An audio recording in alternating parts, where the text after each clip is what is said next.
गुरुर्ब्रह्मा गुरुर्विष्णु गुरुर्देवो महेश्वरः गुरु साक्षात् परब्रह्म तस्मै ಶ್ರೀ ಗುರವೇ ನಮಃ.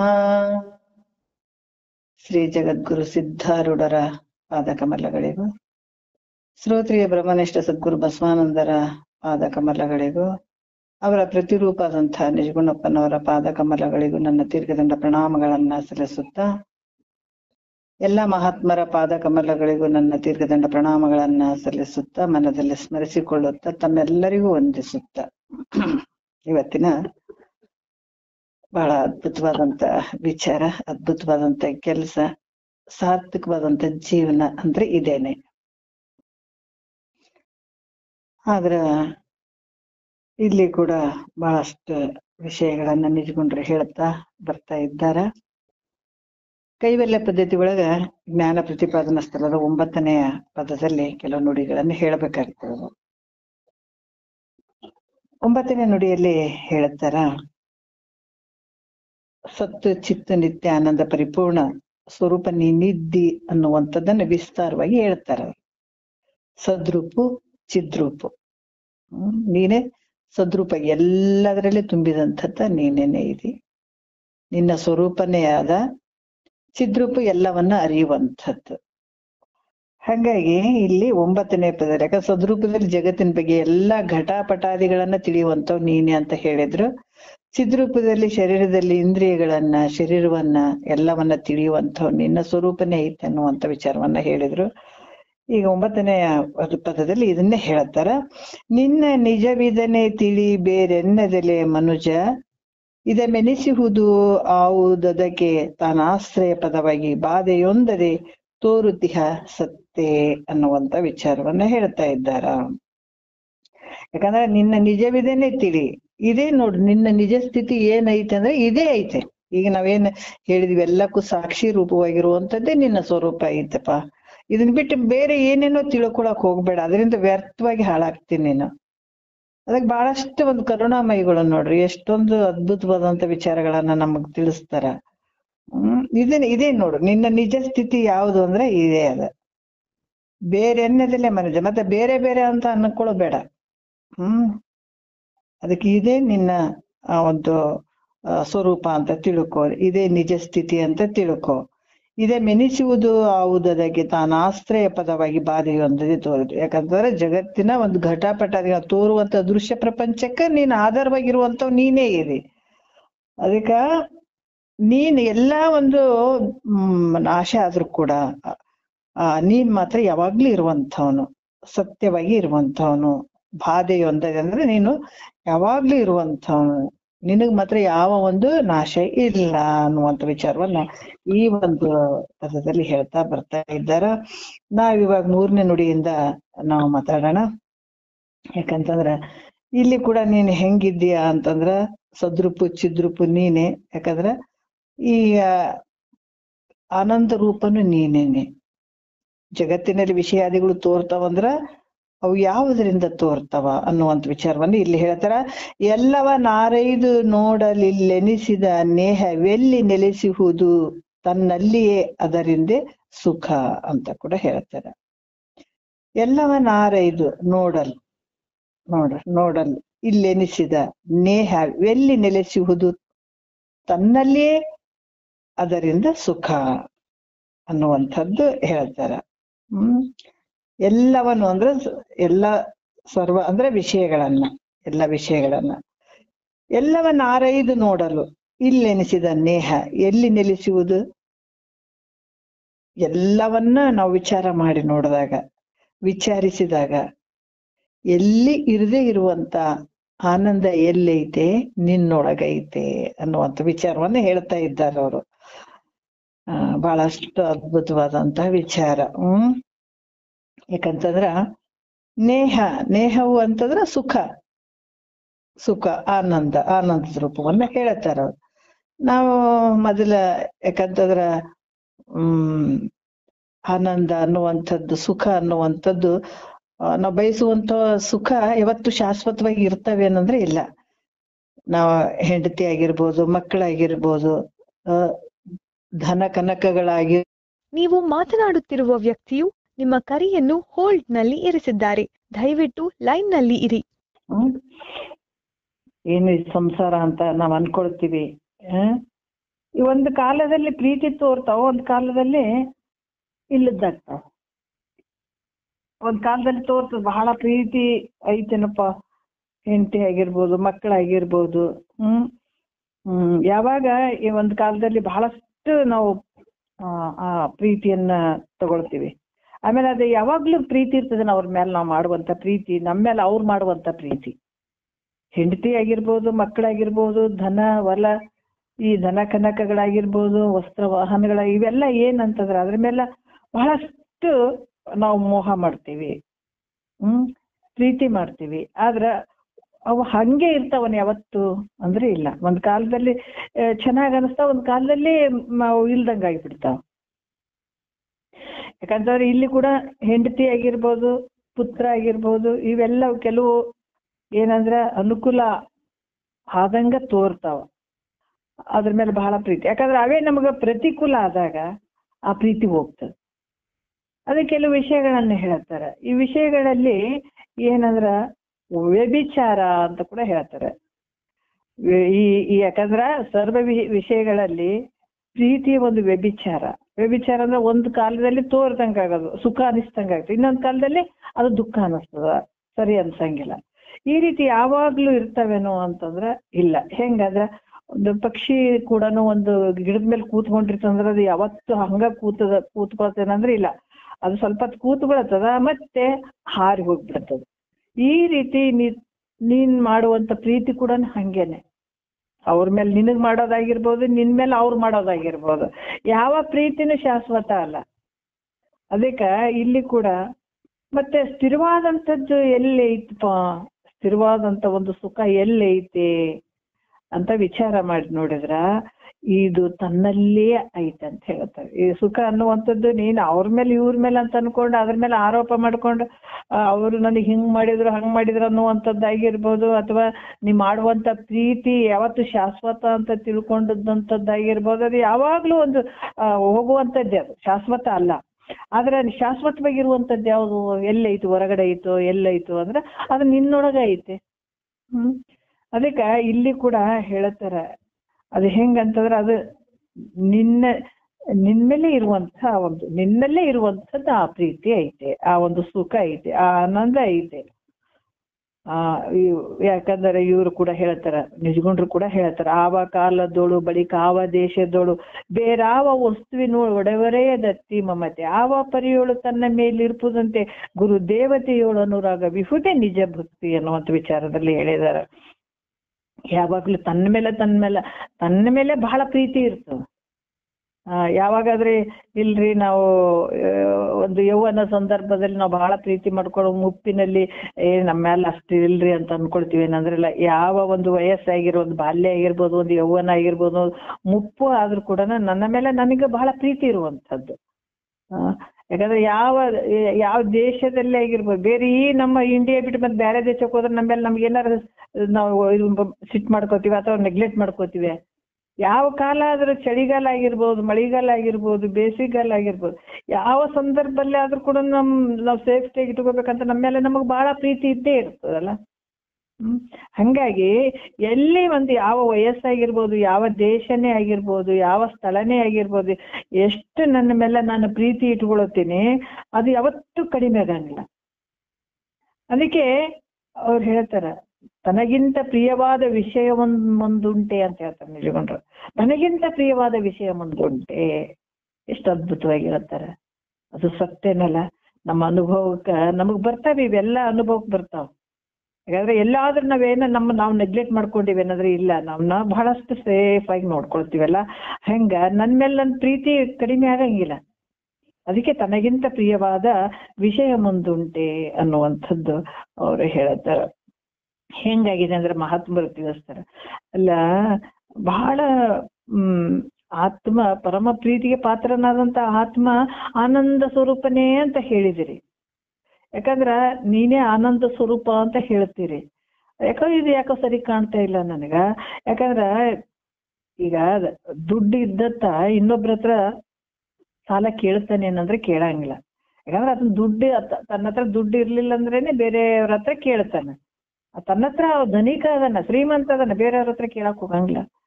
ಅದ್ರಾಗ ಆತ್ಮ ಸುಖ ರೂಪನೇ ಅದನ್ನಂತಂದ ಮೇಲೆ ಸುಖದ ಇಚ್ಛೆ ಯಾಕೆ ಮಾಡಕತ್ತಾನಿತ? ಮಾಡ್ಬಾರ್ದಾಗಿತ್ತಲ್ಲ. ಈಗ ತಾನೇ ನೀನೇ ಮತ್ತೆ ಅಂತ ಆತ್ಮ ಸ್ವರೂಪ ಇದಿ, ನೀನೇ ಆನಂದ ಸ್ವರೂಪ ಅಂತ ಹೇಳ್ತೀರಿ ಅಂತಂದ ಮೇಲೆ ಮತ್ತೆ ಆನಂದ ಸ್ವರೂಪ ನಾನೇ ಅಂತಂದ್ರೆ ಆತ್ಮ ಸುಖ. ಯಾಕಂತಂದ್ರ ಆತ್ಮನು ಬಹಳ ಸುಖ ರೂಪನಾಗಿದ್ರ ಸುಖದ ಇಚ್ಛೆ ಯಾಕೆ ಮಾಡಿದಾತ? ಮಾಡ್ಬಾರ್ದಾಗಿತ್ತಲ್ಲ. ಈ ರೀತಿ ನಮಗ್ ನಿಶ್ಚಯ ಸುಖರೂಪ ಅಲ್ಲ ನಾವು. ನಮ್ಗೆ ಯಾಕಂದ್ರೆ ದುಃಖನೇ ಆಗ್ತದ, ಆಗಾಗ ದುಃಖ ಅನಿಸ್ತಿರ್ತದ. ಕೆಲವು ಸುಖ ಅನಿಸ್ತಂಗ ಆಗ್ತದ, ಕೆಲವು ಸ್ವಲ್ಪ ದುಃಖ ಅನಿಸ್ತಂಗ ಆಗ್ತದ. ನಾವ್ ಯಾವಾಗ್ಲೂ ಇರುವಂತ ಸುಖ ನಮ್ಗಿಲ್ಲ ಅನಿಸ್ತದ, ಅದಕ್ಕೆ ಇದು ನಮ್ಗೆ ಅನಿಸ್ತದ. ಮತ್ತೆ ಕೆಲವು ವಿಷಯಗಳನ್ನ ನಮ್ಗೆ ಅಪೇಕ್ಷೆ ಇತ್ತು, ಒಂದು ವಿಷಯನ ಪಡ್ಕೊಡ್ಬೇಕನ್ನುವಂತ ಅಪೇಕ್ಷೆ ಇದ್ದಾಗ ಅದು ಸಿಕ್ಕಾಗ ನಮ್ಗೆ ಸಂತೋಷ ಅನಿಸ್ತದ, ಸುಖ ಅನಿಸ್ತದ. ಮತ್ತೆ ಆದ್ರ ಬಳತ್ತಿರ್ತದ ಅನ್ನೋದಂದ್ರೆ ಇರಂಗಿಲ್ಲ, ಮತ್ತೆ ಹೋಗ್ಬಿಡ್ತದ. ಅದಕ್ಕ ಇದು ಆತ್ಮನೇ ಮತ್ತೆ ಸುಖದ ಸ್ವರೂಪ ಆಗಿದ್ನಂತಂದ್ರ ಮತ್ತ್ಯಾಕ್ ಸುಖದ ಇಚ್ಛೆ ಮಾಡ್ತಾನೀತ ಅನ್ನುವಂತ ಒಂದು ಸಂಶಯ. ಅದಕ್ಕೆ ನಮ್ಮ ಸುಖದ ರೂಪ ಅಲ್ಲ ಆತ್ಮ ಅಂತ ಅನ್ಸ್ತಂಗ ಆತದ ಗುರುಗಳೇ ಅಂತ ಏನಾದ್ರೂ ಸಂಶಯಗಳು ಬಂದ್ರ ಅವ್ರು ಹೇಳ್ತಾರ, ಹೌದಪ್ಪ ಆತ್ಮ ಸುಖದ ಆನಂದದ ಸ್ವರೂಪನೇ ಅದನತ. ಆನಂದದ ಸ್ವರೂಪನೇ ಅದನ. ಈಗ ನಾವು ಇರುವೆ ದೃಷ್ಟ ಅಂತ ಹೇಳಿದ್ವಿ, ಕೆಲವು ಸಲ ಹಿಂದ್ ಬಂತು. ಯಾಕಂದ್ರೆ ಸಕ್ಕರೆ ಬೆಟ್ಟ ಮತ್ತೆ ಉಪ್ಪಿನ ಬೆಟ್ಟ ಇರ್ತಾವ. ಸಕ್ಕರೆ ಬೆಟ್ಟಕ್ಕೆ ಹೋಗಿ ಬಂದಂತ ಇರುವೆ ಬಹಳ ಆನಂದವಾಗಿರ್ತದ, ಉಪ್ಪಿನ ಬೆಟ್ಟಕ್ಕೆ ಹೋಗಿ ಬಂದಂತ ಅದು ಇರುವೆ ಸ್ವಲ್ಪ ಅಸಮಾಧಾನ ಇರ್ತದೆ. ಯಾಕೆ ಹಿಂಗ್ಯಾಕಿದ್ಯಾ ಅಂದ್ರ ಇಲ್ಲ ಸುಮ್ನೆ ಅದು ಏನು ಹೇಳಂಗಿಲ್ಲ, ನಾಳೆ ನನ್ನ ಬೆಟ್ಟಕ್ಕೆ ಬಾ ನಿನಗೆ ತೋರಿಸ್ತೀನಿ ಅಂತ ಹೇಳ್ತಾನೆ. ಆಯ್ತು ಅಂತ ಹೇಳ್ಬಿಟ್ಟು ಇದು ಇರುವೆ ಏನ್ ಮಾಡ್ತದ, ಆಯ್ತಪ್ಪ ಬರ್ತೀನಿ ಅಂತ ಹೇಳ್ಬಿಟ್ಟು ಈ ಉಪ್ಪಿನ ಬೆಟ್ಟಕ್ಕೆ ಹೋದಂತ ಇರುವೆ ಸಕ್ಕರೆಯ ಬೆಟ್ಟದ ಇರುವೆ ಜೊತೆ ಹೋಗ್ತದ. ಇಬ್ರು ಮಾತಾಡ್ತಂದ ಹೋಗ್ತಾರ. ಸಕ್ಕರೆ ಬೆಟ್ಟ ಬಂದ ತಕ್ಷಣ ಆ ಇರುವೆ ತಿಂತದ. ತಿನ್ನು ನೋಡು ಎಷ್ಟು ರುಚಿ ಐತಿ ತಿನ್ನು ಅಂತ ಹೇಳ್ತದೆ ಇರುವೆಗೆ. ಅದು ಬಾಯಿ ಹಾಕಿ ತಿಂತದ. ಏನೋ ಒಂಥರ ಅದಕ್ಕೆ ಅದು ಇನ್ನೂ ಅಷ್ಟು ಸಂತೋಷನೇ ಅನ್ಸಂಗಿಲ್ಲ. ಅವಾಗ ಏನ್ ಮಾಡ್ತದ, ಯಾಕ ಇಷ್ಟು ಸಿಹಿಯಾದಂತ ರುಚಿಯಾದಂತ ಸಿಹಿಯಾದಂತ ಸಕ್ಕರೆಯನ್ನ ತಿಂದು ನಿನ್ ಮುಖ ಯಾಕ ಆನಂದವಾಗಿ ಆಗ್ತಾ ಇಲ್ಲ, ಏನ್ ಚಿಂತೆ ಮಾಡಾಕತ್ತಿ, ಏನ್ ವಿಚಾರ ಮಾಡಾಕತ್ತಿ ಹೇಳು ಅಂತಂದಾಗ ಇಲ್ಲ ಏನಿಲ್ಲ ಅಂತ ಹೇಳ್ತದ. ನೀ ಏನಾದ್ರೂ ಉಪ್ಪೇನಾದ್ರು ಇಟ್ಕೊಂಡಿದ್ದೇನೆ ಬಾಯಲ್ಲಿ, ಅದನ್ನ ತೆಗೆದು ಬಿಸಾಕು ಅಂತ ಹೇಳ್ತಾರ. ಹೌದೌದು ನಿನ್ನೆ ಒಂದ್ ಸ್ವಲ್ಪ ಬಾಯಿಗೆ ಹಾಕೊಂಡಿದ್ದೆ, ಅದು ಹೆಂಗ ತೆಗಿಲಿ ಅಂತೇಳಿ ಹಂಗ ಇಟ್ಕೊಂಡಿನಿ ಅಂತ ಹೇಳ್ತದ. ಅದಕ್ಕೆ ಹೇಳ್ತಾನೆ, ನೋಡು ನೀನ್ ಅದು ಉಪ್ಪನ್ನ ಬಾಯಿಂದ ತೆಗೆದು ಹಾಕದೇ ಇದ್ರ ನಿನಗಿದ್ರ ರುಚಿ ಗೊತ್ತಾಗಂಗಿಲ್ಲ, ಅದಕ್ಕೆ ಅದನ್ನ ತೆಗೆದು ಹಾಕ್ಬಿಡು ಅಂತ ಹೇಳ್ತದ. ಅವಾಗ ಅದ್ ತೆಗೆದು ಹಾಕಿದಾಗ ಅದ್ ರುಚಿಗೆ ಹೆಂಗ್ ಗೊತ್ತಾಗ್ತದ. ಅದ್ರಂಗ ಇಲ್ಲಿ ಆತ್ಮ ಸುಖದ ರೂಪನೇ ಇದ್ದಾನ. ಆದ್ರ ಇದು ಹೆಂಗ ನಮ್ಗ ಸುಖ ಅನಿಸ್ತಾ ಇಲ್ಲ ಅಂದಾಗ ಅವಿದ್ಯೆಯ ಮೂಲಕ, ಅವಿದ್ಯೆ ಆಗ್ಯದಲ್ಲ, ಭ್ರಾಂತಿ ಆಗ್ಯದಲ್ಲ, ಅದ್ರ ಮೂಲಕ ಇದು ಸುಖ ನಮ್ಗೆ ತೋರ್ತಾ ಇಲ್ಲ. ಈಗ ನಾನ್ ಸಾಯ್ತೀನಿ, ನಾ ಉಡ್ತೀನಿ, ನಾ ದುಃಖಿ ಅದೀನಿ, ನಾ ಅಲ್ಪಜ್ಞೆ ಅದೀನಿ, ನಾ ಕಿಂಚಜ್ಞೆ ಅದೀನಿ ಅಂತ ಭಾವ ಬಂದದ್ದು ಅದಕ್ಕೆ ಇನ್ನು ಅವಿದ್ಯೆಯಿಂದ ಅಜ್ಞಾನದಿಂದ ಬಂದದಷ್ಟೇ. ಅದಕ್ಕೆ ಈ ರೀತಿಯಾಗಿ ಮತ್ತೆ ಇನ್ನು ಒಂದು ವಿಚಾರ ಕೂಡ ಹೇಳ್ತಾರೆ. ಒಬ್ಬ ತಂದೆ ಇರ್ತಾನ, ನಾವ್ ಯಾಕೆ ಇಷ್ಟೆಲ್ಲ ದುಃಖದಿಂದ ಕೂಡಿದೀವಿ ಅಂತಂದ್ರ, ತಂದೆ ಒಂದು 3-4 ಜನ ಮಕ್ಕಳಿರ್ತಾರ. ತಂದೆ ಏನ್ ಮಾಡಿರ್ತಾನ, ಹಿಂಗೆ ಯಾತ್ರೆ ಹೋದಾಗ ತೀರ್ಕೊಂಡಿರ್ತಾನ, ಗೊತ್ತಿರಂಗಿಲ್ಲ. ಎಷ್ಟೋ ಜನ ನೋಡ್ರಿ ಆಸ್ತಿ ಅದೆಲ್ಲ ಇಟ್ಟಿರ್ತಾರ, ಕಾಗದ ಪತ್ರಗಳು ಬರ್ದಿರ್ತಾರ, ಎಲ್ಲೋ ಸಾಲ ಕೊಟ್ಟಿರ್ತಾರ, ಅಥವಾ ಬ್ಯಾಂಕಿನಾಗೆ ದುಡ್ಡು ಇಟ್ಟಿರ್ತಾರ. ಎಷ್ಟೋ ಜನ ದುಡ್ಡು ಇಟ್ಟವ್ರದ್ದು ಪರಿಸ್ಥಿತಿಗಳು ಹೆಂಗಾಗ್ತಾವ ಅಂದ್ರೆ ಗೊತ್ತೇ ಆಗಂಗಿಲ್ಲ. ಸತ್ತು ಹೋಗ್ಬಿಟ್ರ ಎಲ್ಲೆಲ್ಲಿ ಏನ್ ಇಟ್ಟಿದಾರ, ಏನ್ ಮಾಡಿದಾರ ಅಂತ ಏನು ಗೊತ್ತಾಗಿರಂಗಿಲ್ಲ ಕೆಲವು ಕಡೆ. ಅವಾಗ ಏನೋ ಒಂದು ಕಾಗದ ಪತ್ರ ಎಲ್ಲೋ ನೋಡಿ ಮಾಡಿ ಅದನ್ನ ಹುಡುಕಿದ್ರೆ ಮಾತ್ರ ಇಂತೆಲ್ಲ ಅದಾವ ಅಂತ ಗೊತ್ತಾಗ್ತದೆ. ಅಲ್ಲಿ ತನಕ ಗೊತ್ತಾಗಿರಂಗಿಲ್ಲ. ಇಲ್ಲಿ ಕೂಡ ಏನಾಯ್ತು ಅಂತಂದ್ರ ಆತ ಓದ್ಗಳನ್ನೇ ಇವರು ಎಲ್ಲ ತಂದೆ ಮೇಲೆ ಡಿಪೆಂಡ್ ಇರ್ತಾರ. ಮನ್ಯಾಗ ತಂದೆ ಎಲ್ಲಾ ತಾನೇ ನೋಡ್ಕೊತಿರ್ತಾರ, ಮನೆ ಸಂಸಾರ ತಾನೇ ಹೋದ್ಮೇಲೆ ಇವ್ರಿಗೆ ಮಕ್ಕಳಿಗೆ ಬಹಳ ತ್ರಾಸ ಆಗ್ತದ. ಯಾಕಂದ್ರೆ ಕೂಲಿ ಮಾಡಿ ತಿನ್ನುವಷ್ಟು ಪರಿಸ್ಥಿತಿ ಬರ್ತದ ಅವ್ರಿಗೆ. ಏನಿಲ್ಲ, ಬಹಳ ದರಿದ್ರತೆಯಿಂದ ತುಂಬ್ಕೊಂಡ್ಬಿಡ್ತದ ಮನೆಯಲ್ಲಿ. ಒಂದು ಊಟಕ್ಕೆ ಗತಿ ಇರಂಗಿಲ್ಲ, ಹಂಗ ಮನ್ಯಾಗ ಓಡಾಡ್ತಿರ್ತಾರ. ಅವಾಗ ಒಂದ್ಸಲ ಇದನ್ನ ಫ್ರೆಂಡಿಗೆ ಗೊತ್ತಿರ್ತದ, ಬಂದು ನಮ್ಮಪ್ಪ ಹಿಂಗ್ ಹೋದ್ರಿ, ಏನಿಲ್ಲ ನಾವ್ ಅವತ್ತನೇ ಮಾಡ್ತಿದ್ದೆ ಎಲ್ಲ ಸಂಸಾರ, ಈಗ ನಮ್ಮೇಲ್ ಬಿದ್ದದ, ನಾವ್ ದುಡಿಯೋವರೆಗೂ ನಮ್ ಗತಿ ಇಲ್ಲ ಅಂತ ಎಲ್ಲ ಹೇಳ್ಕೋತಾರ. ಅದು ಗೊತ್ತಿತ್ತು.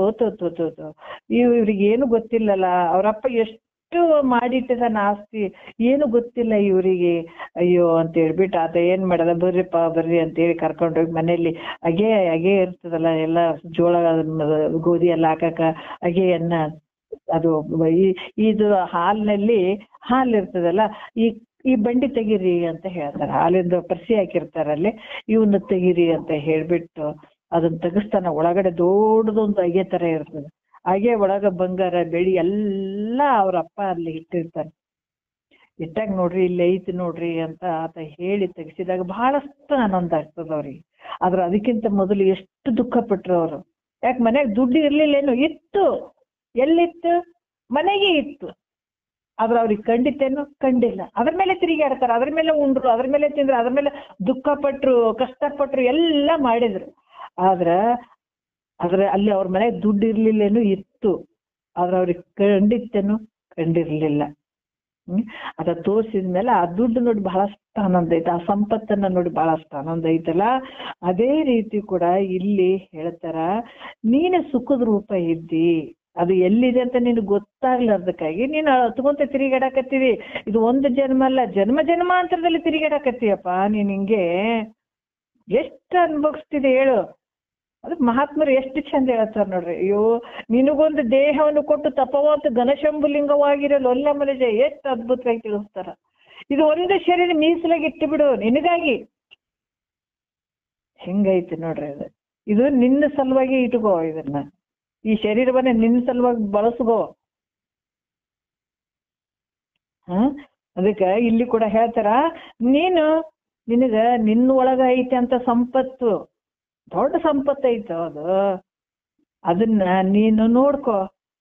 ಅದು ನೋಡ್ಕೊಳ್ಳಾರ್ದೆ ಅವ್ರು ಹೆಂಗ ಮನ್ಯಾಗ ನಮ್ಗೇನು ಇಲ್ಲ ಅಂತ ಹೇಳಿ ಅಂತ ತಿರುಗಾಡಕತ್ತಿ ಬಿಟ್ಟರು, ಅದೇ ರೀತಿ ನಿನ್ನ ಪರಿಸ್ಥಿತಿ ಆಗ್ಯದಪ್ಪ. ನಾನ್ ದುಃಖಿ ಇದೀನಿ, ನಾನು ಹಂಗದೀನಿ ಹಿಂಗದೀನಿ ಅಂತ ಹೇಳಕತ್ತಿದಿ. ಆದ್ರ ನೀನು ಸುಖದ ರೂಪನೇ ನೀನಿದಿ ಅಂತ ಅವ್ರ ಮಹಾತ್ಮರು ಹೇಳ್ತಾರ. ಯಾಕಂತಂದ್ರ ಈಗ ಅವ್ರು ಹೇಳ್ತಾರೆ, ನೀನೇ ಸುಖದ ರೂಪನಾಗಿದ್ದು ಸುಖ ರೂಪನಲ್ಲ ಅಂತ. ನಾನು ಒಂದ್ ಸೆಕೆಂಡ್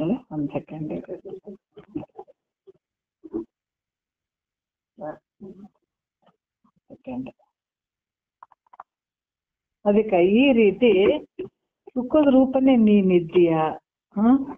ಹಾಗಾಗಿಬಿಟ್ಟು ಸುಖದ ರೂಪ ನಾನು ಅಲ್ಲ ಅಂತ ನೀನು ಭಾವಿಸಿ ದುಃಖಕ್ಕೆ ಗುರಿಯಾಗಿದೆ. ನೀನೇ ಸುಖದ ರೂಪ ಇದೆ. ಇದಕ್ಕೆಲ್ಲ ಕಾರಣ ಯಾವ್ದಂದ್ರೆ ನಿನ್ನ ಮರ್ತದಕ್ಕೆ ಈ ಅಜ್ಞಾನ ಅನ್ನುವಂಥದ್ದು. ಯಾಕಂದ್ರೆ ಇಲ್ಲದ್ರಲ್ಲಿ ಐತೆ ಅನ್ನುವಂಥದ್ದು, ಇದ್ದದ್ರಲ್ಲಿ ಇಲ್ಲ ಅನ್ನುವಂಥದ್ದು, ಇದು ಒಂದು ಅಭ್ಯಾಸ ಅಂದ್ರೆ ಭ್ರಾಂತಿ. ಇದು ನಿನಗ ಬಡ್ಕೊಂಡಂತ ಭ್ರಾಂತಿ.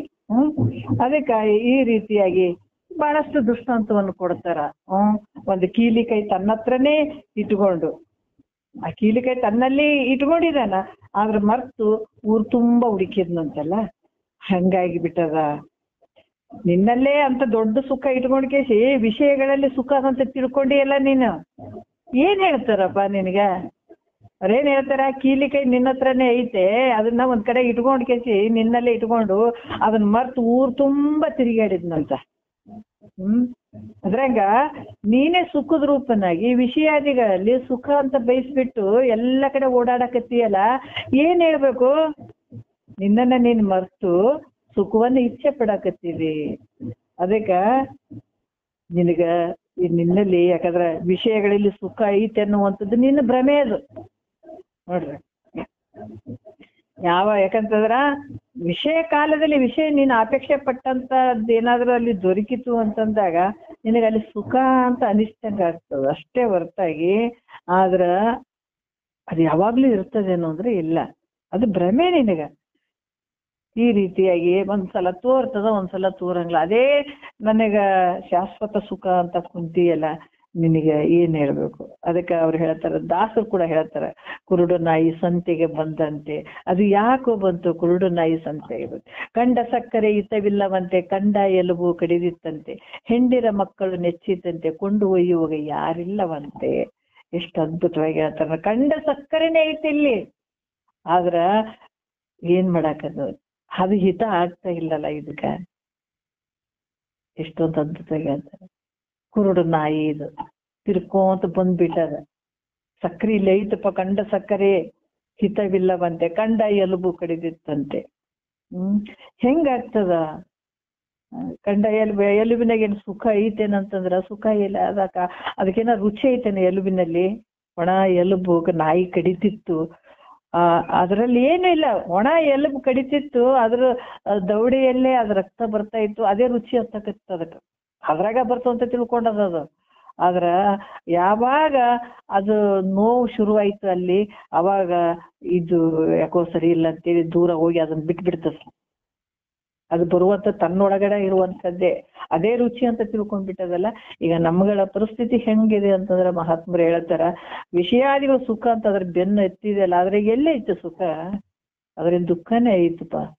ಅದಕ್ಕೆ ಕಂಡ ಎಲುಬು ಕಡಿದಿತ್ತಂತೆ, ಎಂಡಿರ ಮಕ್ಕಳ ನೆಚ್ಚಿತಂತೆ, ಕೊಂಡು ಒಯ್ಯುವಾಗ ಯಾರಿಲ್ವಂತೆ ಅಂತ ಹೇಳುವಂಥದ್ದು ಬಹಳಷ್ಟು ವಿಷಯವಾಗಿ ಹೇಳ್ತಾರ ಅವರು. ನಿನಗ ಅಪೇಕ್ಷೆ ಮಾಡಿದಂತ ಏನಾದ್ರೂ ಒಂದು ವಸ್ತು ಇದ್ದಾಗ ಅದು ಸುಖ ತೋರಿದಂಗ ಆಗ್ತದ, ಆದ್ರೆ ನಿಜವಾದ ಸುಖ ಏನಂದ್ರ ಅಲ್ಲ. ಈ ರೀತಿಯಾಗಿ ಯಾವುದರಿಂದ ಅಲ್ಲಿ ಸುಖದ ಅಪೇಕ್ಷೆ, ನೀ ಎಷ್ಟೇ ಒಂದು ಅದು ಇದರಿಂದ ತೃಪ್ತಿ, ಇದರಿಂದ ಈ ವಸ್ತುವಿನಿಂದ ನಮ್ಮ ಸುಖ ಐತಂದ್ರೆ ಇನ್ನೂ ಒಂದು ಹಂಗೇನೆ ಅದು ಜಾಲಿ ಗಿಡ ಇದ್ದಂಗೆ ಬೆಳೆಯೋದೆ. ಅದು ಒಂಚೂರು ಕಟ್ ಮಾಡಿದ್ರೆ ಹೆಂಗಾಗ್ತದ, ಮತ್ತದು ಬೆಳಿತಾನೆ ಹೋಗ್ಬಿಡ್ತದ. ಹಂಗಾಗಿ ನಿನ್ನ ಆಸೆಗಳು ಕೂಡ ಹಾಗೆ ಅದಾವ. ಅದಕ್ಕೆ ಆದ್ರೂ ಸುಖದ ಅಪೇಕ್ಷೆಯನ್ನು ಮಾಡುವಂಥದ್ದು ಬಿಡು ಅನ್ನುವಂಥ ವಿಚಾರವನ್ನ ಹೇಳ್ತಾರ.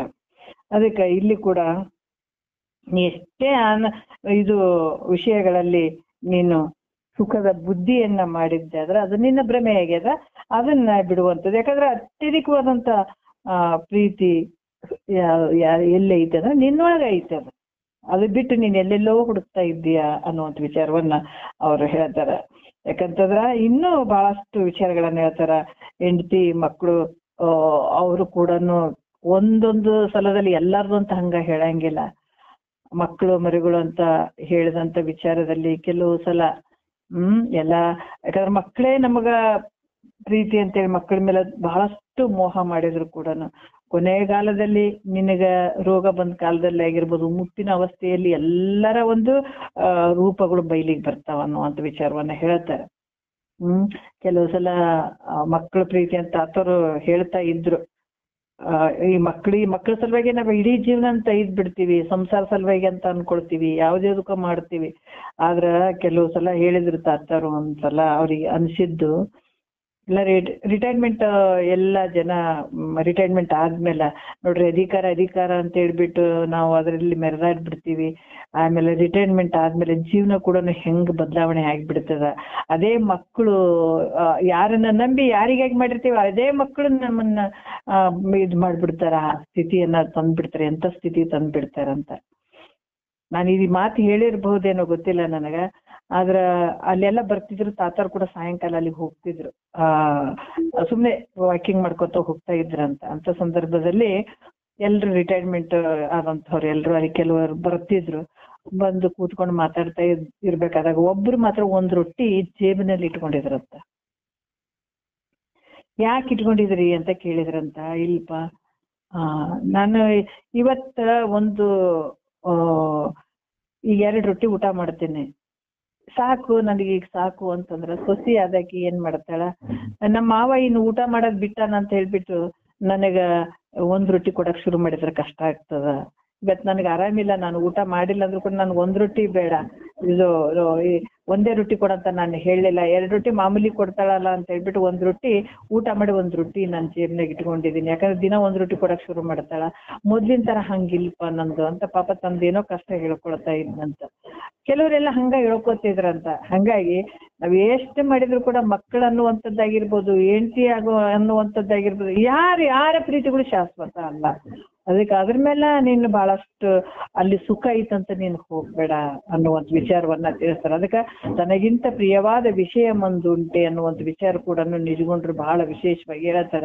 ಯಾಕಂದ್ರೆ ನೀನ್ ದುಡ್ಡು ಅಂತ ಮಾಡಿದ್ರೆ ಎಲ್ಲಿಗೆ ತಗೊಂಡು ಹೋಗ್ತದ ಅನ್ನುವಂಥದ್ದನ್ನು ಹೇಳ್ತಾರ ಅವರು.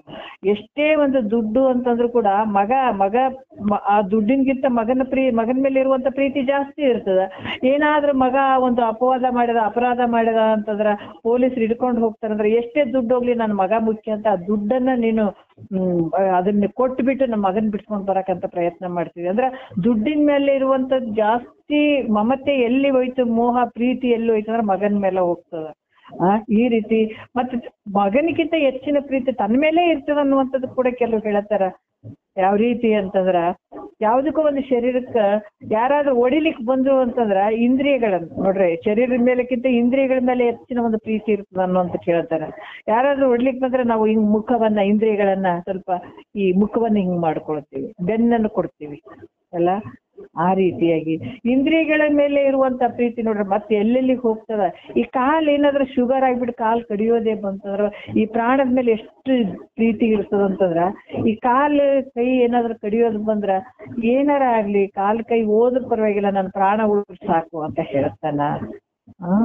ಎಲ್ಲಾ ಹಾಗೇನೆ ನೋಡ್ರಿ ಪ್ರಾಣದ ಮೇಲೆ. ಯಾಕಂದ್ರೆ ಕೊನೆಗೆ ಬರ್ಬಾರ್ದು ರೋಗ ಏನಾದ್ರು ಬಂತು, ಯಾರಿಗಾದ್ರೂ ಹೇಳ್ಕೊಳ್ಳಾರ್ದಂತ ರೋಗ ಏನಾದ್ರು ಬಂತು ಅಂತಂದಾಗ ನನ್ ತಡ್ಕೊಳಕ್ಕೆ ಆಗ್ತಾ ಇಲ್ಲ, ಈ ಪ್ರಾಣ ಹೋದ್ರೆ ಸಾಕು ನಾನು ಆರಾಮಾಗಿರ್ತೀನಿ ಅನ್ನುವಂತ ಮಾತಿಗೆ ಬಂದ್ಬಿಡ್ತಾನೆ. ಅಂದ್ರ ಎಲ್ಲಿಗೆ ಹೋಯ್ತದ ತನ್ನ ಮೇಲೆ ತನಗ್ ಪ್ರೀತಿ ಇರುವಂತದ್ದು ಜಾಸ್ತಿ ಅಂತ ಮಹಾತ್ಮರು ನಮ್ಗ ತಿಳಿಸಿ ಕೊಡ್ತಾರೆ. ಹಂಗಾಗಿ ಇಲ್ಲಿ ಕೂಡ ಹೇಳ್ತಾರೆ ಎಲ್ಲಕ್ಕಿಂತ ತನ್ನ ಮೇಲೆ ತನಗಿರುವಂತದ್ದು ಆತ್ಮನ ಮೇಲೆ ಪ್ರೀತಿ ಇರುವಂತದ್ದು ಅಂತ ಕೂಡ ಇಲ್ಲಿ ಹೇಳ್ತಾರೆ. ಈ ರೀತಿಯಾಗಿ ಇದು ಒಂದು ವಿಚಾರವನ್ನ ತಿಳ್ಕೊಂಡು ಅದಕ್ಕೆ ಎಲ್ಲದ ಸುಖ ಎಲ್ಲದಂತ ನೀನು ಅದರಿಂದ ಬೆನ್ನ ಹತ್ತಕ್ ಹೋಗ್ಬೇಡಪ್ಪ, ಅದ್ರಲ್ಲಿ ಎಲ್ಲೂ ಸುಖ ಇಲ್ಲ ಹೊರಗಡೆ. ಅದಕ್ಕೆ ಹೇಳ್ತಾರೆ ಎಲ್ಲವನ್ನ ಆರೈದು ನೋಡಲು ಇಲ್ಲಿ ಎನಿಸಿದ ನೇಹ ತನ್ನಲ್ಲಿ ಐತೆ ನಿನ್ನಲ್ಲೇ ಐತೆ ನೋಡು ಅಂತ ಆನಂದ ಅನ್ನುವಂತ ವಿಚಾರವನ್ನ ಅವ್ರು ಕೂಡ ಹೇಳ್ತಾರೆ. ಮತ್ತೆ ನಾವು 4ನೇ ನುಡಿಯಲ್ಲಿ ಕೂಡ ಯಾವ ರೀತಿ ಅಂತಂದ್ರ ಪ್ರಾಗ್ಭಾವ ಮೊದಲಾದ ಈ ಘಟಾಳಿಗಳಿಗಲ್ಲದೆ ಈಗೈದು ತನ್ನೊಳಗಿಲ್ಲವಾಗಿ ವಿಚಾರಿಸಿ ನಿತ್ಯ ಅನ್ನುವಂತ ವಿಚಾರವನ್ನ ಹೇಳ್ತಾರ. ಯಾಕಂದ್ರ ಆತ್ಮ ಸ್ವತ್ತು ಚಿತ್ತು ಆನಂದ ಸ್ವರೂಪವಾಗಿರುವಂತೆ 4 ಅಭಾವಗಳಿಗೆ ವಿಲಕ್ಷಣನಾಗಿದ್ದಾನ, ಅಭಾವಗಳಿಗೆ ವಿಲಕ್ಷಣ ಆಗಿದವನ, ಆದ್ರ ನಿತ್ಯ ಅದನ ಅನ್ನುವಂತ ವಿಚಾರವನ್ನ ಹೇಳ್ತಾರ ಅವ್ರು. ಯಾಕಂದ್ರ ಇಲ್ಲದ್ದು ಯಾವುದು ಉತ್ಪತ್ತಿ ಪೂರ್ವದಲ್ಲಿ ಇರದೇ ಇರುವಂತಹದ್ದಕ್ಕ ಏನ್ ಹೇಳ್ತಾರ ಅದಕ್ಕ ಇದು ಭೂತ ಭೌತಿಕ ಪ್ರಪಂಚ ಐತೆ. ಯಾಕಂದ್ರ ಉತ್ಪತ್ತಿ ಪೂರ್ವದಲ್ಲಿ ಇಲ್ಲದ್ದು, ಉತ್ಪತ್ತಿ ಆಗೋಕ್ಕಿಂತ ಮುಂಚೆ ಇತ್ತೇನಂದ್ರೆ ಇಲ್ಲ, ಇರದೇ ಇರುವಂತದಕ್ಕೆ ಏನ್ ಹೇಳ್ತಾರ ಪ್ರಾಗ್ಭಾವ ಅಂತ ಹೇಳ್ತಾರೆ. ಮತ್ತೆ ಈಗ ಮಣ್ಣಿಂದು ಗಡಿಗೆ ಏನೈತೆ, ಒಂದು ಗಡಿಗೆ ಐತೆ, ಅದ್ರ ಗಡಿಗೆ ಆಗೋಕ್ಕಿಂತ ಮುಂಚೆ ಏನಿತ್ತು ಬರೇ ಮಣ್ಣಿತ್ತು, ಅಂದ್ರ ಉತ್ಪತ್ತಿಗಿಂತ ಮುಂಚೆ ಇರ್ಲಿಲ್ಲ, ಈ ಗಡಿಗೆ ಅನ್ನೋದು ಇರ್ಲಿಲ್ಲ, ಅದು ಪ್ರಾಗ್ಭಾವ. ಆದ್ರ ಮತ್ತ ನಾಶವಾದ ನಂತರ ಇಲ್ಲ, ಕೊಡ ಹೋಯ್ತು, ಕೊಡ ಹೊಡೆದೋಯ್ತು, ನಾಶ ಆದ್ಮೇಲೆ ಮತ್ತೆ ಐತೇನಂದ್ರೆ ಇಲ್ಲ. ಆ ರೀತಿ ನಾಶವಾದ ನಂತರ ಇದು ಇಲ್ಲ ಅಂತ ಅನಿಸುವಂಥದ್ದು. ಪ್ರಧ್ವಂಸ ಭಾವ ಅಂದ್ರ ಒಂದ್ರೊಳಗ್ ಒಂದಿಲ್ಲ, ಒಂದ್ರೊಳಗೊಂದಿಲ್ಲ ಅಂತ ಅನಿಸುವಂಥದ್ದು. ಯಾಕಂತಂದ್ರ ಯಾವ ರೀತಿ ಇಲ್ಲಿ ಹೇಳ್ತಾರಂದ್ರ ನಾಶ ಆದ ನಂತರ ಇಲ್ಲ ಅಂತ ಅನಿಸುವಂಥದ್ದು. ಆಮೇಲೆ ಪ್ರಧ್ವಂಸ ಭಾವ ಅಂತಂದ್ರು ಕೂಡ ಇಲ್ಲಿ ಯಾವ ರೀತಿ ಒಂದ್ರೊಳಗ್ ಒಂದಿಲ್ಲ ಅನ್ಸೋದು, ಅನನ್ಯ ಅಭಾವ ಅನ್ನುವಂಥದ್ದು. ಘಟದಲ್ಲಿ ಪಟ ಇಲ್ಲ, ಪಟದಲ್ಲಿ ಘಟ ಇಲ್ಲ ಅನ್ನುವಂಥದ್ದು 4 ಅಭಾವಗಳನ್ನ ಹೇಳುತ್ತಾರೆ ಅವರು. ಮತ್ತೆ ಅನನ್ಯ ಅಭಾವ ಅಂತಂದ್ರು ಕೂಡ ವ್ಯತಿರಿಕ್ತ, ಈಗ ಪ್ರತಿಯೊಂದು ಅದ್ರಾಗ ಇದು ಇಲ್ಲ, ಇದ್ರಾಗ ಅದು ಇಲ್ಲ ಅನ್ನುವಂಥದ್ದು ಅತ್ಯಂತ ಅಭಾವ. ಇವು 4 ರೀತಿಯಿಂದ ಹೇಳ್ತಾರೆ. ಯಾಕಂದ್ರೆ ಪ್ರಾಗ್ಭಾವ, ಪ್ರಧ್ವಂಸ ಭಾವ, ಅನನ್ಯ ಭಾವ, ಅತ್ಯಂತ ಅಭಾವ, ಇವು 4 ರೀತಿಯಿಂದ ಹೇಳುವಂಥದ್ದು. ಯಾಕಂದ್ರೆ ಈ ಗಡಿಗೆ ಒಂದು ದೃಷ್ಟಾಂತ ತಗೊಂಡ್ರು ಕೂಡ ಅದು ಉತ್ಪತ್ತಿ ಪೂರ್ವದಲ್ಲಿ ಮತ್ತೆ ನಾಶ ಆದ ನಂತರ ಕೂಡ ಅದು ಘಟ ತೋರುವಲ್ಲಿ. ಯಾಕಂದ್ರೆ 3 ಕಾಲದಲ್ಲಿ ಬರೀ ಮಣ್ಣೇ ತೋರ್ತದೆ. ಘಟದಲ್ಲಿ ಏನಾಯ್ತು, ಮೊದಲು ಇರ್ಲಿಲ್ಲ, ಆ ಮಣ್ಣಿನಲ್ಲಿ ಬರೀ ಮಣ್ಣಿತ್ತು, ಮಣ್ಣಿನಲ್ಲಿ ಘಟ ತೋರಿದಂಗಾಯ್ತು, ಅದು ಮತ್ತೆ ಒಡೆದು ಹೋಯ್ತು, ಏನಾಯ್ತು ಮಣ್ಣೆ ಆಯ್ತು. ಒಡೆದು ಹೋದ್ಮೇಲೆ ಆದ್ರೂ ಕೂಡ ಮಣ್ಣೆ ಐತೆ. ಅದಕ್ಕ ಈ ರೀತಿಯಾಗಿ 3 ಕಾಲದಲ್ಲಿ ಬರೀ ಮಣ್ಣಿರುವಂಥದ್ದು, ಆದ್ರೆ ಘಟ ಇಲ್ವೇ ಇಲ್ಲ, ತೋರಿದಂಗಾಗ್ತದ, ಅಡಗ್ತದ ಅದು. ಅದಕ್ಕೆ ಇದು ಅತ್ಯಂತ ಅಭಾವ, ಇಲ್ವೇ ಇಲ್ಲ ಅನ್ನುವಂಥದ್ದು ಅತ್ಯಂತ ಅಭಾವ. ಈ ರೀತಿ 4 ಅಭಾವಗಳು ಹೆಂಗದವಪ್ಪ ಅಂತಂದ್ರ ಈ ಜಡ ದೃಶ್ಯವಾದಂತ ಪ್ರಪಂಚಕ್ಕೈತಿ ಅದು, ಈ ಘಟದಂಗ. ಅದು ಇಲ್ವೇ ಇಲ್ಲ, ವಿಚಾರ ಮಾಡಿದ್ರೆ ಇಲ್ವೇ ಇಲ್ಲ, ಈ ಪ್ರಪಂಚನೇ ಇಲ್ಲ, ಈ ಜಗತ್ತಿಲ್ವೇ ಇಲ್ಲ. ಯಾಕಂದ್ರ ಚೇತನವಾದಂತ ಆತ್ಮನಿಗೆ ಇದು ಇಲ್ವೇ ಇಲ್ಲ, ಜಗತ್ ಅನ್ನುವಂಥದ್ದು ಇಲ್ಲೇ ಇಲ್ಲ. ಅದರಿಂದ ಆತ್ಮ ಹೆಂಗದನ? ನಿತ್ಯ ಅದನ. ಮಣ್ಣೆ ಹೆಂಗದ? ಮಣ್ಣಿನಲ್ಲಿ ತೋರಿದಂತ ಗಡಿಗೆ ತೋರಿದಂಗಾಯ್ತು. ಮೊದಲೇನಿತ್ತು? ಮಣ್ಣೆ ಇತ್ತು. ಗಡಿಗೆ ತೋರಿದಂಗಾಯ್ತು. ಹೊಡೆದ್ಮೇಲೆ ಏನಾಯ್ತು? ಮಣ್ಣೆ ಐತೆ. ವಿಚಾರ ಮಾಡಿದ್ರೆ ಇಲ್ಲವೇ ಇಲ್ಲ. ಅದ್ರಾಗ ಈ ಜಗತ್ ಹೆಂಗೈತೆ? ಆತ್ಮನಲ್ಲಿ ಐತೆ. ತೋರಿದಂಗಾಗಕತ್ತದ, ಸತ್ಯನೂ ಇಲ್ಲ. ಇದು ಮತ್ತೆ ನಾಶ ಆದ ನಂತರ ಇಲ್ಲವೇ ಇಲ್ಲ. ಅದ್ರಾಗ ವಿಚಾರ ಮಾಡಿ ನೋಡಿದ್ರೆ ಇಲ್ವೇ ಇಲ್ಲ ಈ ಜಗತ್ತು ನಿನ್ನೊಳಗ. ಆದ್ರೆ ನಿನಗೆ ಭ್ರಾಂತಿ ಆಗ್ಯದ ಅಷ್ಟೇನೆ. ಈ 4 ರೀತಿಯಿಂದ ಅಭಾವಗಳು ಪ್ರಪಂಚಕ್ಕದಾವ, ಆದ್ರೆ ನಿನಗಿಲ್ಲ. ನೀನ್ ಯಾವಾಗ್ಲೂ ಇರುವಂತ ಗಡಿಗೆ ತೋರಿದಾಗನು ಮೊದಲು ಮಣ್ಣೆ ಇತ್ತು, ಗಡಿಗೆ ಆಯ್ತು, ಮಣ್ಣೆ ಆದ, ಹೊಡಿತು, ಮಣ್ಣೆ ಆದ. ಅದಕ್ಕೆ ಈ ನೀನ್ ಹೆಂಗಿದಿ? ನಿತ್ಯ ಇದೆ. ಮತ್ತೆ ನಿನಗ ಉತ್ಪತ್ತಿ ಇಲ್ಲ, ನಾಶ ಇಲ್ಲ. ಮಣ್ಣಿಗೆ ಏನಾದ್ರು ಉತ್ಪತ್ತಿ ನಾಶ ಅಂತ ಹೇಳ್ತೀವೇನೋ? ಇಲ್ಲ, ಯಾವಾಗ್ಲೂ ಇರುವಂಥದ್ದು. ಈ ರೀತಿಯಾಗಿ ಇಲ್ಲಿ ಯಾವ ರೀತಿ ಅಂದ್ರೆ ಯಾವಾಗ್ಲೂ ಇರುವಂಥವನು ನೀನು. ದೇಶ ಕಾಲ ಪರಿಚ್ಛಿನ್ನತೆ ಇಲ್ಲದೆ ಇರುವಂಥವನೇನು, ಅಖಂಡ ಸ್ವರೂಪನಾಗಿರುವಂಥವನ್ನೇನು. ಹಂಗಾಗಿ ಇವ್ 4 ಅಭಾವಗಳು ನಿನಗಿಲ್ಲ. ಇವೆಲ್ಲವಕ್ಕೂ ನೀನು ಈ ಅಭಾವಗಳಿಗೆ ಹೆಂಗದಿಯಪ್ಪ ಅಂದ್ರೆ ವಿಲಕ್ಷಣನಾಗಿ ನೀ ಬೇರೆನೇ ಇದೆ. ಹೆಂಗಿದೆ? ನೀನ್ ಯಾವಾಗ್ಲೂ ಇರುವಂಥವ್ನು. ಈಗ ಮಣ್ಣು ಯಾವಾಗ್ಲೂ ಇರುವಂಥದ್ದು. ಬೈಲು ನೋಡ್ರಿ ಹೆಂಗೈತೆ? ಬೈಲು ಈ ಮನೆ ಕಟ್ತೀವಿ. ಮೊದಲೇನಿತ್ತು? ಏನಿಲ್ರಿ ಅಂತೀವಿ, ಬರೇ ಬೈಲಿತ್ತು. ಇಲ್ಲಿ ಏನಿರ್ಲಿಲ್ಲ ನೋಡ್ರಿ, ನಾವ್ ಇಷ್ಟು ಹಿಂದ್ ಬಾಳ ಬಂದಿದೀವ್ರಿ ಈ ಜಾಗಕ್ಕ, ಏನಿರ್ಲಿಲ್ಲ. ಈಗ ನೋಡ್ರಿ ಎಷ್ಟು ಮನೆಗಳಾಗ್ಯಾವ ಅಂತೀರಿ. ಆ ಮನೆಗಳು ಆಗಿದಾವ. ಮೊದಲಿತ್ತೇನು? ಇರ್ಲಿಲ್ಲ. ಮನೆ ಇವಾಗ ಆಯ್ತು. ಇವು ಹಂಗೆ ಇರ್ತಾವೇನು? ಒಂದೊಂದ್ ಕಾಲಕ್ಕೆ ಇವನು ಹೋಗ್ಬಿಡ್ತಾವ, ನಾಶನೇ ಆಗ್ತಾವ. ಆದ್ರ ಬೈಲಿಗೆ ಏನಾರು ನಾಶ ಐತೇನು? ಬೈಲ್ ಹಂಗೆ ಐತೆ. ಆದ್ರ ಯಾವ್ದು ಉಪಾದಿಂದ ತೋರಿದಂತ ಮನೆಗಳು ತೋರ್ದಂಗಾಯ್ತು, ನಾಶ ಆಗ್ತಾವು. ಆದ್ರ ಬೈಲ್ ಯಾವಾಗ್ಲೂ ಇರುವಂತದ್ದು, ಅದು ಯಾವತ್ತು ನಾಶ ಆಗದೆ ಇರುವಂಥದ್ದು. ಆ ರೀತಿ ನಿನ್ನ ಸ್ವರೂಪ. ಈ ಶರೀರ ಬಂದವ್, ಎಷ್ಟೋ ಸಲ ಬಂದವ್. ಅದಕ್ಕೆ ಮೊದಲ ಜನ್ಮದ ದೇಹ, ಈ ದೇಹವಿನ್ನು ಮುಂದೊದಗುವ ದೇಹವೇ ಬೇರೆ ಬೇರೆ. ಪುದಿದು ನೀನೋರ್ವನವರೊಳಗಲ್ಲದೆ ಕರ್ಮದುದಯದಿಂದ ದೇಹಿಯಾಗಿರುವುದರಿಂದ ಅಂತ ಹೇಳ್ತಾರೆ. ಯಾಕೆ ಬಂತು ಈ ಶರೀರ? ಮೊದಲ ಜನ್ಮದ ದೇಹ, ಈ ದೇಹ ಎಲ್ಲ ಮುಂದೊದಗು. ನೀನು ಇದನ್ನ ತಿಳ್ಕೊಳ್ಳಿಲ್ಲ, ಇದನ್ನೇನು ಮಾಡ್ಲಿಲ್ಲ ಅಂದ್ರೆ ಮುಂದೆ ಶರೀರಗಳು ಬಹಳಷ್ಟು ಬರ್ತಾವ. ಯಾವ್ಯಾವ ಶರೀರಗಳು ಬರ್ತಾವೆ ಹೇಳಕ್ಕಾಗಂಗಿಲ್ಲ. ಇದು ಒಂದೇ ಶರೀರ ಅಂತೇಳಿ ಗಟ್ಟಿಯಾಗಿ ಹಿಡ್ಕೊಂಡ್ ಕುಂತಂಗಿಲ್ಲ ನಮ್ಮ ಪರಿಸ್ಥಿತಿ. ಯಾಕಂದ್ರೆ ಈ ಶರೀರ ಅಲ್ಲದೆ ಮುಂದಿನ ಶರೀರ, ಮತ್ತೆ ನಮ್ಮ ಪಾಪ ಪುಣ್ಯಕ್ಕ ಏನೇನದಾವ ಆ ಶರೀರ ಬರ್ತದೆ. ಯಾಕಂದ್ರೆ ಇದನ್ನ ಮಾಡ್ಕೊಳ್ದೆ ಇದ್ದಾಗ ಮತ್ತೆ ಯಾವ ಬರ್ತಾವ ಗೊತ್ತಿಲ್ಲ. ಆದ್ರೆ ಅದ್ರೊಳಗೆ ಬೇರೆ ಬೇರೆ ಬೇರೆ ಬೇರೆ ಬೇರೆ ಅದಾವೇನು? ಚೈತನ್ಯ ಅನ್ನುವಂಥದ್ದು ಬೇರೆ ಐತಂದ್ರೆ ಇಲ್ಲ. ಆವಾಗ ಜನ್ಮದಾಗ ನೀನೇ ಇದ್ದಿ, ಈ ಜನ್ಮದಾಗ ನೀನೇ ಇದ್ದಿ, ಮುಂದಿನ ಜನ್ಮದಾಗ ನೀನೇ ಇರ್ತಿದಿ. ಆದ್ರೆ ಶರೀರಗಳು ಬದಲಾವಣೆ ಆಗ ಬಟ್ಟೆ ಬಿಚ್ಚದಂಗಾಗಿದಾವ. ಅದಕ್ಕೆ ಹೇಳ್ತಾರಲ್ಲ, ಇವಾಗಾದ್ರೂ ಕೂಡ ನಾವು ಈ ನಿನ್ನೆನೂ ನಾನೇ ಇದ್ದೆ, ಈಗೂನು ನಾನೇ ಇರ್ತೀನಿ, ನಾನು ಇರೋ ಮಟ್ಟ ನಾನೇ ಇರ್ತೀನಿ, ನಾಳೆ ನಾನೇ ಇರ್ತೀನಿ, ಹುಟ್ಟಿನಿಂದ ಸಾಯೋವರೆಗೂ ನಾನೇ ಇದ್ದೀನಿ. ಬಾಲ್ಯನೂ ನಂದೇ ಐತಿ, ಯೌವನ ನಂದೇ ಐತಿ, ಮುಪ್ಪು ನಂದೇ ಐತಿ. ಆದ್ರ ಶರೀರ ವಿಕಾರ ಆಗ್ತಾ ಬರ್ತದಲ್ಲ. ಆದ್ರೆ ಬಾಲ್ಯದಲ್ಲಿ ಬೇರೆ ಇದ್ದೀನಿ, ಯೌವನದಲ್ಲಿ ಬೇರೆ ಇದ್ದೀನ, ಮುಪ್ಪಿನಲ್ಲಿ ಬೇರೆ ಇದ್ದೀನಿ, ನಾನೇ ಇರೋದು. ಆದ್ರೆ ಶರೀರ ಶಬ್ದ ವಿಕಾರಕ್ಕೊಳಗಾಗ್ತದ. ಹಂಗಾಗಿ ಆ ಮೊದಲ ಜನ್ಮದಲ್ಲೇ ನೀನೇ ಇದಿ, ಈ ಜನ್ಮದಲ್ಲಿ ನೀನೇ ಇರ್ತಿದ್ದಿ, ಮುಂದಿನ ಜನ್ಮದಲ್ಲಿ ನೀನೇ ಇರ್ತಿದ್ದಿ. ಕರ್ಮದಿಂದ ಬಂದಂತ ನೀನ್ ಯಾವಾಗ್ಲೂ ಇರುವಂತವನು, ನಿನಗೆ ನಾಶ ಇಲ್ಲ. ಹೆಂಗೆ ಈ ಬೈಲಿಗೆ ನಾಶ ಐತಾನೆ, ಏನ್ ಬಂದ್ರು, ಎಷ್ಟು ಮನೆ ಕಟ್ಟಿದ್ರೇನು, ಎಷ್ಟು ಬೆಳ್ಕೊಂಡ್ರೇನು, ಯಾರು ಎಲ್ಲಕ್ಕೂ ಸಾಕ್ಷಿ ರೂಪವಾಗಿ ಇದು ಎಲ್ಲ ಬೈಲ್ ಅನ್ನೋಂಥದ್ದು. ಏನಾದ್ರೂ ಕೂಡ ಇದು ಯಾವಾಗ್ಲೂ ಇರುವಂತ ತೋರ್ತಾವ ಅಡಗ್ತಾವ ಅಷ್ಟೇ ಹೊರತಾಗಿ ಎಲ್ಲಾನು. ಆದ್ರೆ ವಿಚಾರ ಮಾಡಿದ್ರೆ ಯಾವಾಗ್ಲೂ ಸತ್ಯವಾಗಿರುವಂತ ನೀನೇ ಯಾವಾಗ್ಲೂ ಇರುವಂತವನು. ಇಲ್ಲಿ ಭ್ರಮೆ ನಮಗಷ್ಟೇ. ಶರೀರ ಬಂದು ನಮ್ಗೆ ಕಷ್ಟ ಆಯ್ತು, ನೋವಾಯ್ತು, ನಾವು ಸತ್ತೀವಿ, ಹುಟ್ತೀವಿ, ನಮ್ಗೆ ಜಾಗ್ರ ಸ್ವಪ್ನ ಸುಸುಪ್ತಿ ಎಷ್ಟ್ ಚಂದ ಹೇಳ್ತಾರೆ. ಹೇಳ್ತಾರೆ ನೋಡ್ರಿ, ನೀತಿಗಳೆದು ಕಾಯ ಕರಣ ಕಾರ್ಯಗಳ ಭೂತ ಕಾರಣ ಪಂಚಕವನುಳಿದು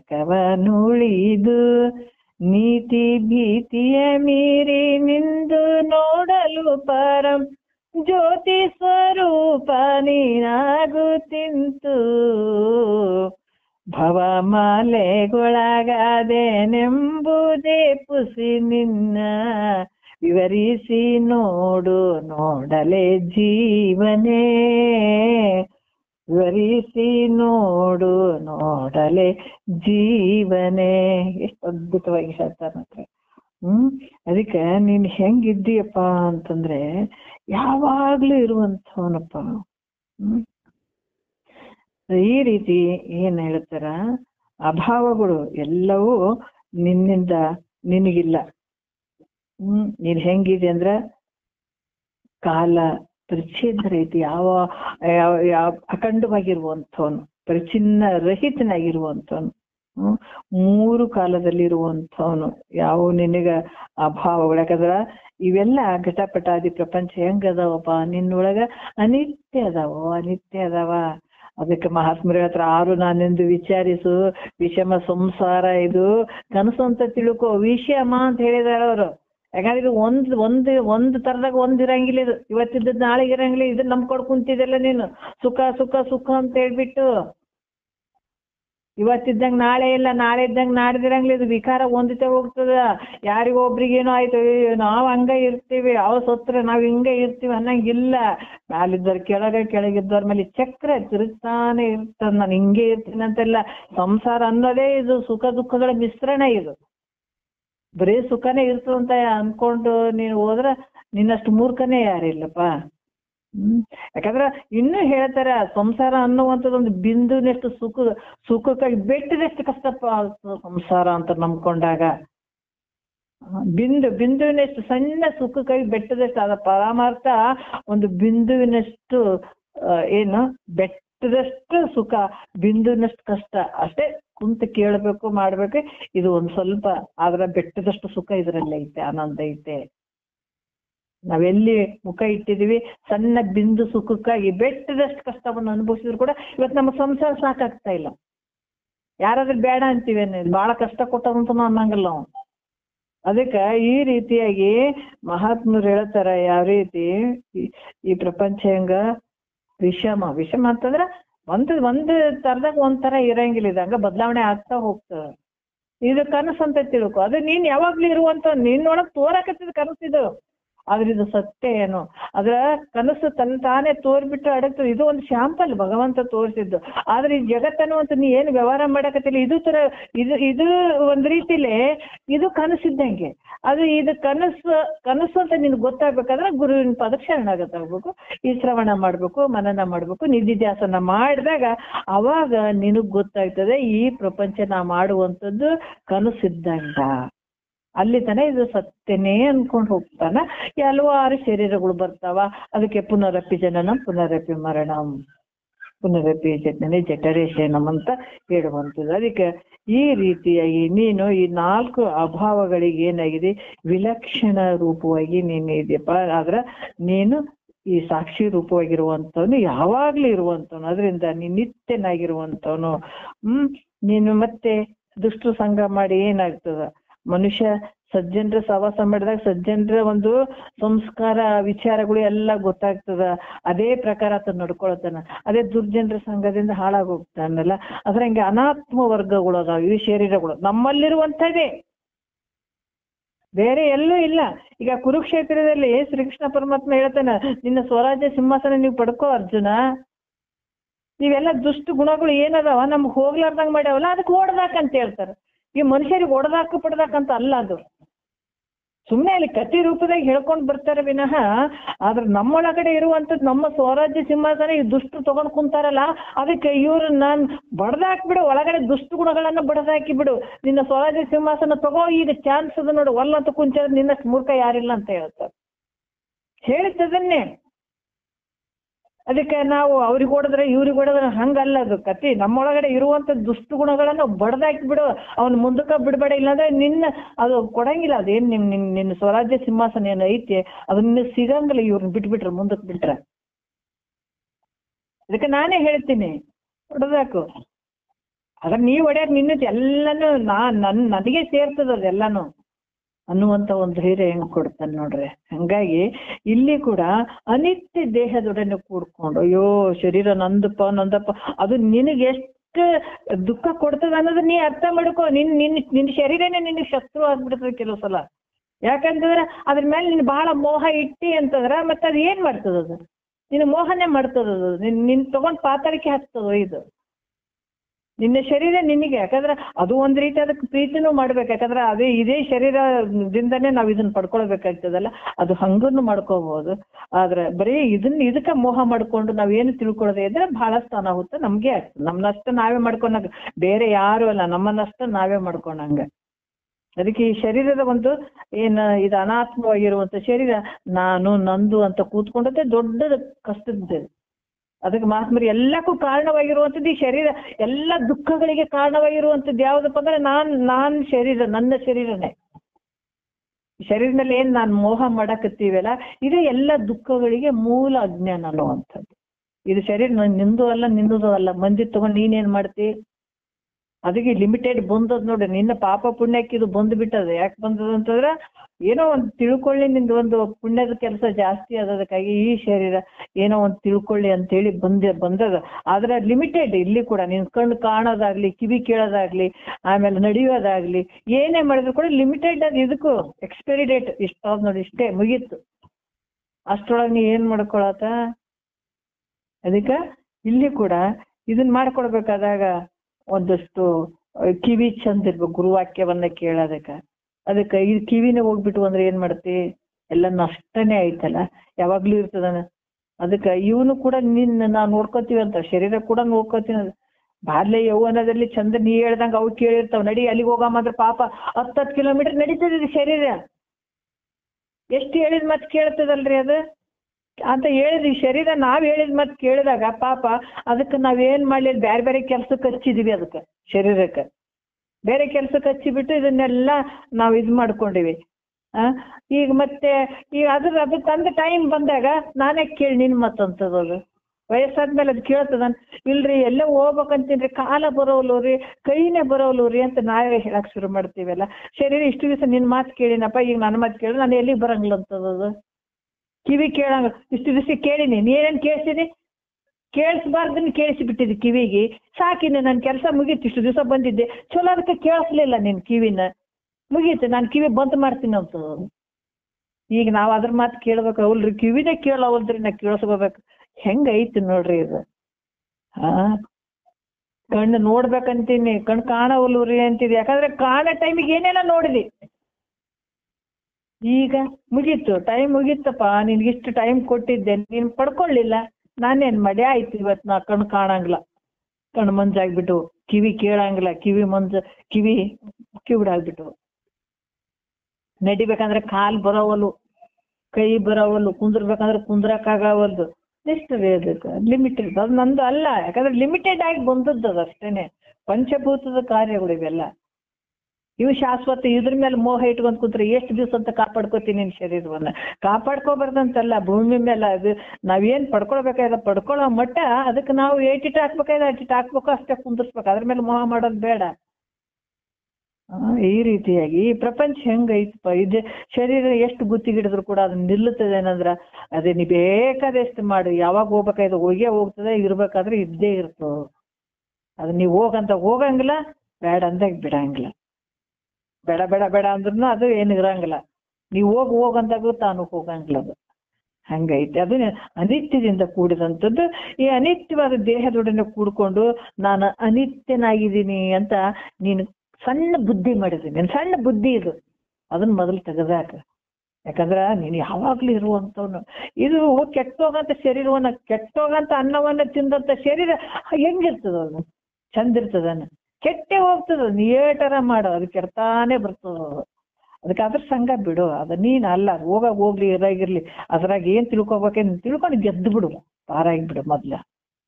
ಅದಕ್ಕ ಇದ್ರ ಸಂಘ ಮಾಡಿ ನೀನೇನಾಗಿದೆ, ಅನಿತ್ಯನಾಗಿನಿ ಅಂತ ನೀನು ತಿಳ್ಕೊ. ಅನಿತ್ಯವಾಗಿರುವೇನಂತ. ಯಾಕಂದ್ರ ನಾನು ಅನಿತ್ಯನಾಗಿನಿ, ಶರೀರ ಅನಿತ್ಯದ, ಅದು ಸತ್ರ ಸತ್ತಿತು ಬಂದೆ ಅಂದ ನಾನು ಸತ್ತೋದೆ, ಹಂಗಲ್ಲ. ನೀನ್ ಯಾವಾಗ್ಲೂ ಇರುವಂತವನು. ಶರೀರ ಹುಟ್ಟುತ್ತದ ಸಾಯ್ತದ, ಅದ್ರ ಸಂಘ ಮಾಡಿ ಅದೇ ರೀತಿ ನಾನು ಸಾಯ್ತೀನಿ ಅಂತ ತಿಳಿಬೇಡ. ನೀನ್ ಯಾವಾಗ್ಲೂ ಇರುವಂತವನಪ್ಪ ಅಂತ ಕೂಡ ಹೇಳ್ತಾರ. ಮತ್ತೆ ಇದು ಒಂದು ನೋಡ್ಬಿಡೋಣ. ಗಗನಾದಿಗಳು 5ನೇ ನೋಡು. ಗಗನಾದಿಗಳು ತನ್ನೊಳಗೆ ಒಗೆದ ಕಾರಣದಿಂದ ಮಿಗೆ ಪೂರ್ಣ ಪದ ಬಿಂತು ಬಗೆ ಶಂಭುಲಿಂಗವೇ ಅಂತ ಕೂಡ ಹೇಳ್ತಾರೆ. ಗಗನಾದಿಗಳು ತನ್ನೊಳಗೆದ ಕಾರಣದಿಂದೆ ಅಂತ ಹೇಳ್ತಾರೆ. ತನ್ನೋಳು ಅಂದ್ರೆ ತನ್ನಿಂದ, ಗಗನಾದಿಗಳು ಅಂದ್ರೆ ಆಕಾಶಾದಿ ಪಂಚಭೂತಗಳು ಇವುಗಳು ಈ ಕಾರಣದಿಂದ. ಯಾವ ರೀತಿ ಆಕಾಶಕ್ಕಿಂತಲೂ ಯಾವ ರೀತಿ ಮಿಗಿಲಾದದ್ದು ನೀನ್ ಹೆಂಗಿದೆ, ಇದೇ ಮಾತು ಸಿದ್ಧಾರೂಢರು ಚಿಕ್ಕ ವಯಸ್ಸಿನಲ್ಲಿ ಸ್ಕೂಲಿಗೆ ಹೋದಾಗ ಅವರು ಪಂಚಭೂತಗಳ ಬಗ್ಗೆ ಹೇಳ್ತಾ ಇದ್ರು ಗುರುಗಳು. ಹೇಳಿದಾಗ ಎಲ್ಲಾ ಲಯ ಆಗ್ತಾವ ಅಂತ ಒಂದು ವಿಷಯ ಬಂದಾಗ, ಆಕಾಶ ಎದ್ರಾಗ ಲಯ ಆಗ್ತದ ಗುರುಗಳೇ ಅಂತ ಕೇಳಿದಾಗ ಅವ್ರಂದ್ರೆ ನೋಡಪ್ಪ ಇಂಥ ವಿಷಯಕ್ಕೆ ದೊಡ್ಡ ಮಹಾತ್ಮರೇ ಬೇಕಾಗ್ತದ, ಸದ್ಗುರುಗಳನ್ನ ಹುಡುಕು ಅಂತನ್ನುವಂಥದ್ದು ವಿಚಾರ ಹೇಳ್ತಾರ ಅವರು. ಆವಾಗ ಅವರು ಬಂದಂಥದ್ದು ಹುಡುಕ್ತಾ ಸದ್ಗುರುಗಳನ್ನು ಹುಡುಕಿದ್ರು. ಯಾಕಂದ್ರೆ ಭಗವಂತನ ಸ್ವರೂಪನೇ ಸಿದ್ಧಾರೂಢರಿದ್ರು. ಯಾತಕ್ಕಾಗಿ ಹೇಳಿದ್ರು ಅಂತಂದ್ರ ನಮ್ಮ ಜನಸಾಮಾನ್ಯರ ಒಂದು ನಿಷ್ಕಾಮ ಪುಣ್ಯ ಜೀವಿಗಳಿಗೆ ಈ ವಿಷಯವನ್ನ ಆದರ್ಶವಾಗಿ ಅವ್ರು ನೋಡಿ ತಿಳ್ಕೊಳ್ಳಿ ಅನ್ನುವಂಥ ಉದ್ದೇಶದಲ್ಲಿ ಅಂತ ಸದ್ಗುರುವನ್ನು ಹುಡುಕ್ಲಿಕ್ಕೆ ಬಂದ್ರು ಅವರು. ಅದಕ್ಕೆ ಇಲ್ಲಿ ಕೂಡ ಆಕಾಶಕ್ಕಿಂತ ಮಿಗಿಲಾದದ್ದು ಯಾರು? ನಿನ್ನ ಸ್ವರೂಪ ನೀನೇ.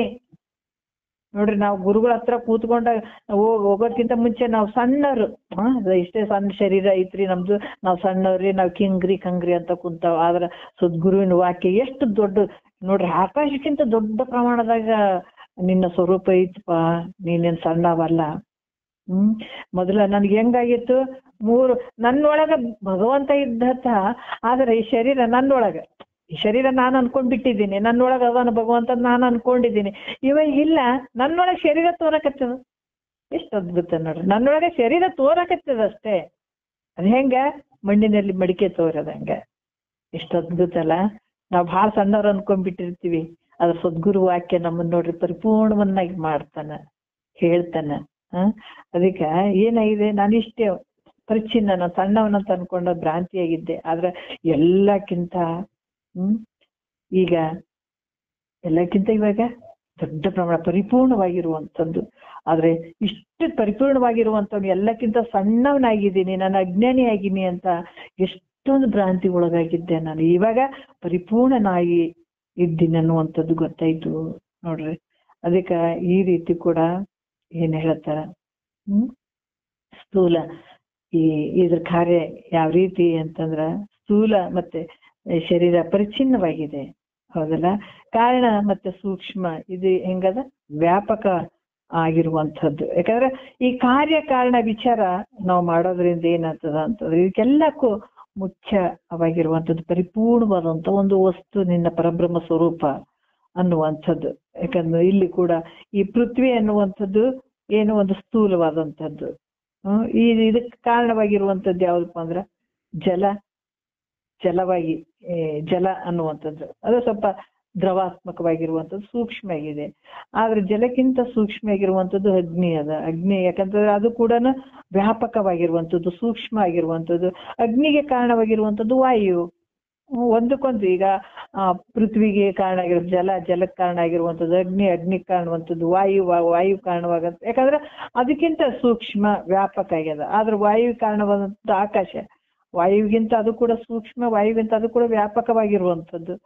ಅದಕ್ಕೆ ಈ ರೀತಿಯಾಗಿ ಭೂಮಿ ಆಕಾಶ ಇವೆರಡು ಒಂದಕ್ಕಿಂತ ಒಂದು ನೋಡ್ರಿ ಕಡೆಯಾಗಿ ಈ ಭೂತಗಳು ಒಂದಕ್ಕಿಂತ ಒಂದು 10 ಪಾಲು ಅಧಿಕ ಅದ. ಒಂದಕ್ಕಿಂತ ಈಗ ಭೂಮಿಗಿಂತ ಜಲ ದೊಡ್ಡದು, ಜಲಗಿಂತ ಅಗ್ನಿ, ಅಗ್ನಿಗಿಂತ ವಾಯು, ವಾಯುವಿಗಿಂತ ಆಕಾಶ, ಆಕಾಶಗಿಂತ ನಿನ್ನ ಸ್ವರೂಪ ನೋಡ್ರಿ ನೀನೇ.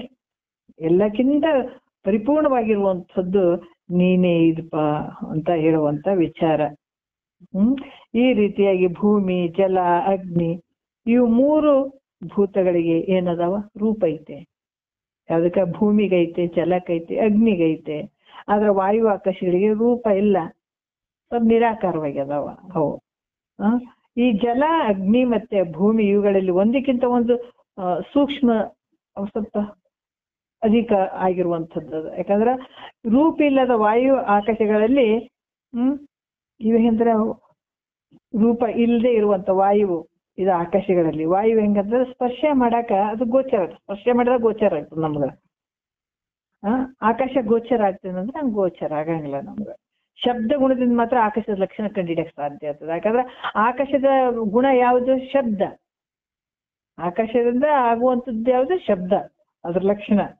ಈಗ ನಾವು ಮಾತಾಡ್ತಾ ಇದೀವಿ ಅಂದ್ರೆ ಆಕಾಶದ ಒಂದು ಅವಕಾಶ ಕೊಟ್ಟದಕ್ಕಾಗಿ ನಮ್ಮ ಮಾತು ನಿಮಗ್ ಕೇಳ್ತದೆ, ನಿಮ್ಮ ಮಾತು ನಮಗ್ ಕೇಳ್ತದೆ.